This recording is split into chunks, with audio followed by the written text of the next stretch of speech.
is going to be an interesting match, man. Okay, so I've talked to both Faceroll and KoDoRiN about not just this matchup, but this player matchup between Griffin and Faceroll and KoDoRiN. So they've played like a gazillion times because they both went to UC Irvine. Like they've played at a million locals.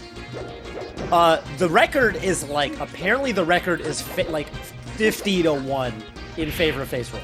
Right. Like, because, you know, I think KoDoRiN, during the time that he was coming up, like, Faceroll was, one, he was, like, the guy to beat, you know, and two, like he kind of trained him. He's kind of, like, he's kind of his sensei in that manner, right? So this is really interesting, because this is the first time, I think, they're really playing, first of all, at a major event, but also, first time since KoDoRiN has gotten really, really good and really put himself on the map on, like, a more national level. But at the same time, that first stock making it look like Faceroll's ready to, it's just another day, play KoDoRiN at another SoCal local, man. He's ready to sun him all over again. Right, it's a lot of lore and context behind this set. I feel like for KoDoRiN especially, right, it's more than just like just a bracket match. It's like, okay, yo, I gotta beat the guy who's like always beats me, right? Yeah, this is that. And I don't think this matchup's like the greatest for Marth either. So you add that in the mix, it's just like it's a lot. KoDoRiN, I would say, has I won't say a chip on his shoulder, but you know, something to prove, I guess. You know. Just to be clear, and just to be clear, I didn't literally mean like 50-1. I just remember they said that the record's really bad. I think I think one of them told me like KoDoRiN's only really won like one of these 30 sets. So I don't know what the actual number is. R.I.P. Tafo Stats. Missed that website. But man, Faceroll just staying on top of him. I mean, I think Faceroll is probably better known for his like spacey matchups. Like when you think about what's Faceroll really good at compared to everybody else, it's like his tech chasing. But you know, don't get it twisted. His Marth matchup, he definitely knows what he's doing. Oh yeah, for sure. I feel like he was I know the Sammy style thing obviously shouts to Drug Fox, but I feel like Faceroll was the one who really was just like in tournament, just like using that to a T. You know what I mean? I'm sure Sammy obviously is named after him, but when I watched Faceroll, every time he did it, and like he was and there was a point where Sammy stopped playing Fox, or I mean Sheik, and then so it was just Faceroll. So every time I saw Sheik do that, it was only Faceroll out here. And then obviously the Sheiks, as they got improved, they picked it up. So it's just kind of standard now. But I don't know. Faceroll always been the type to, I think, innovate his style. He's always kind of had like every time I see him, he doesn't play the same. You know what I mean? Yeah. With some people, like what you're gonna get, and that's not even a bad thing. Like it can be a good thing in a lot of ways. But for him, I feel like he always changes something in his game. I remember we played once. I hate saying this because it just, I don't know, but I smoked it, right? Yeah. Anyway, we played again, right? I got destroyed, bodied. And like, it was like, I never played someone who, it was just like night and day, bro. Like, I'd never seen such a transition in gameplay. Yeah. And this wasn't even, this was over the course of like a couple of months. I was just like, right, not even that long, right? Yeah, I definitely think both Faceroll and KoDoRiN, I think KoDoRiN has this as well. I think both of them, for my money, like, they both improved really fast. I remember talking to Kira about Faceroll, and I was like, is he that good? Like, I don't know. I've seen him play. He doesn't seem that, this was like right when he was around top 100, maybe top 100, maybe not. And Kira's like, no. He's going to be so good in like 6 months. 6 months pass, and Faceroll's like top 50. And I was like, okay, well, I've never seen that prediction come true that quickly. KoDoRiN's got him in a decent spot right now, but yeah, Faceroll knows how to recover so that he doesn't get too gimped. Oh, we got to read that jump. Oh, okay. Yeah. That's tough. Good drift from Faceroll there. That got a little dicey. Yeah, got a little dicey. It did. KoDoRiN looked like he was on his way to bringing that back. But yeah, these players, we were just saying, they've yet to like plateau. You know what I mean? Just seems like it keeps going. I mean, Faceroll, I know, like with COVID and whatnot, Faceroll just hasn't, been competing as much. Rightfully so. But I mean, he still looks like ridiculous. It looks like he got better through. Like, it looks like he got better. Yeah. So I think he just wanted to get into the cross coast nature of some of the sets he had to play. But he definitely looks like he was, you know, keeping up, at least in terms of he probably was practicing a lot, right? Like you never know who people are practicing with or grinding with, and that's something we're seeing right now, that we're seeing the fruits pay off. Oh yeah, fruits of his labor. Up smash. Yep. Mixed up two saves. Rockets in the building. Up smash. I've always loved that up smash. Shout out to Kirby. Yeah. It's I don't know. I moves like that, you don't see them often. So when you do, it's always like, you know. It's always a treat, yeah.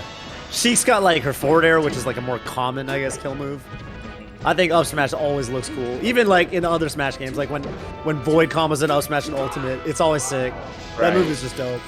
It's something about up smashes in general that add that nuance to just like the aesthetic, I guess. Like, you're just not used to seeing it outside of Fox, really. True. Yeah, absolutely true. Absolutely true. You know what Sheik's up smash reminds me of? You know when you go through the airport and you got to go through that one machine where you got to, like, you know, the scanner thing, like when you go through security and you got to put your hands up? Yeah. That's what I was thinking. Sheik's the model figure, yeah. Exactly. Yo, right now though, it's man, this is tough because it's just like I don't know how KoDoRiN gets inside.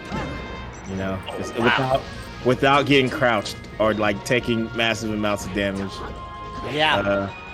Or grabbed, really. It's like weird because like both of these characters in a way like they both like depend on grab, like Marth and Sheik, but like how they grab is different. Like one is heavily dependent on up throw or forward throw. The other one is down throw, being Sheik, right? And I feel like it throws off Marth especially because it's just like she has a weird weight where you can't really like, you can combo her, but you almost have to go for like a read in some aspects on her DIs or trying to catch her jump. She's often going to be able to get a double jump out, and then you have to shark. And it kind of can go the same way with Sheik. Like you're seeing KoDoRiN be able to jump out of some of these combos, but by that point, Faceroll's already gotten like 30 or 40 at least. Right. And then, so he'll do like, you know, he'll like chain grab until he can't chain grab anymore. And then he'll either go for like dash tech if the Marth does like full DI away, or if the Marth DI isn't in at all, he'll do that up air and he can usually get like 2 up airs. And then even though he's got to go for a read, he's racked up so much damage at that point that it's just a winning battle for him. Right. And I think KoDoRiN taking him back to FD makes, like, this is a good decision. But at the same time, Faceroll definitely looks like he knows what he's doing on the stage. So Right. It's hard to work around it. Especially because like I always think in this matchup, pre 50%, it's like the struggle's real for Marth. Post 50, it kind of goes the other way. Like I think it's tough for Sheik, like any higher percent. Agreed. So it's like if KoDoRiN could somehow like get past that initial 50%, I think he'll be in a prime spot at least.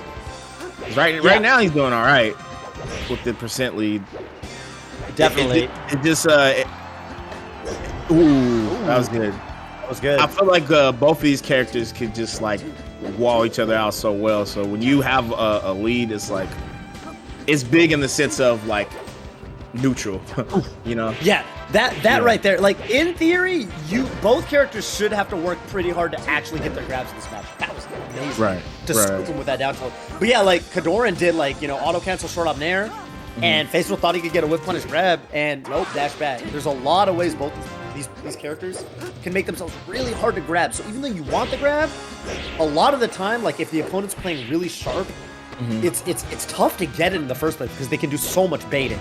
Where it's like, I'm punishable? No, I'm not. I'm punishable? No, I'm not. Right. And it's always a little bit of a battle, like who's gonna make the first call? Who's gonna like basically pull the trigger and actually commit? And when you commit, you better make sure you aren't overextending. You better make sure. I was about to say that, like who commits and then who commits correctly. Correctly, you know? Yes. Because one mistake and I know you have the side B. Still has the jump. Good recovery. Yeah. All right. Faceroll. He's been having a hard time getting off the ledge too, which kind of, you know, it's logical. I mean, Marth does have a pretty tough time on the ledge. And Faceroll looks like he really understands how to ledge trap Marth. Yeah. I'm super impressed. I've never really seen Faceroll. I haven't seen that much Faceroll versus Marth, but I mean, everything we're seeing right now shows that, I mean, yes, it is definitely a good match for Sheik, but he also really understands the intricacies of kind of Marth's weak points in a lot of situations. One of the first times I heard of Faceroll, he had beat Kevin Toy long. Oh, really? Well, yeah, that'll do it. Yeah. That'll do but I it. mean, like outside of that, I've never seen his Marth game either. It was the commit, but he dash tagged all the way in. KoDoRiN backed up. Should be able to get a kill. Yeah. Oh, wow. Ground tech. That was a weird end of the up tilt. Right. Oh, I like the idea with the empty hop up tilt. Wow, he's living barely. Okay, there it is. Great, yeah. Right there. Sheik doesn't have too many options there. No more double jump. Has to come down with something. Oh, I like that grab. And then you can just tech chase right here. Oh. Stuff. Get tech chase to like 30, then start up throwing. Get that 50 over 50, you know? Yep. Ooh, nice needles. Trying to get KoDoRiN off the ledge. Oh, between that was the that reminds me of what you were talking about yesterday with like naring or up smashing when they do that rising forward air. And right there he just went for the forward air and just got him out of there. Yeah. Really good. You got to make sure they're not swinging that forward air willy-nilly like with impunity, you know? Yeah. You got to catch it. Up throw on the board now or in play for KoDoRiN now. You can definitely start to up throw with this percent. Ooh. Wait a minute. Faceroll gets a grab though. Oh, he went for it. See, now he's got Faceroll's got dash attack, grab, or down tilt. F tilt too. Just like it's basically any like neutral win. Faceroll could just take the game here outright. Yeah. I might do it. That might do it. No jump. Yeah. Wow. 3-0 for Faceroll. Dang. Well played to him, man. That's tough when it's always tough. Like, it's always tough when you got to play. I remember there was it might have been like, man, it was one of those tournaments at Fuddruckers. Oh, you know, and I remember, it was like top 24 or top 16. It might have been that one that Kels flew out to. And I remember in losers, I ran into Silent Wolf, and I was like, "Damn, I gotta play auto at this tournament." I was like, "Oh no!" And he got me. It's always tough when you gotta play someone who they kind of taught you how to play the game. They taught you how to play the game well, at least. And then you gotta play them in major. It's like, oh god, especially out of state, right? Like out of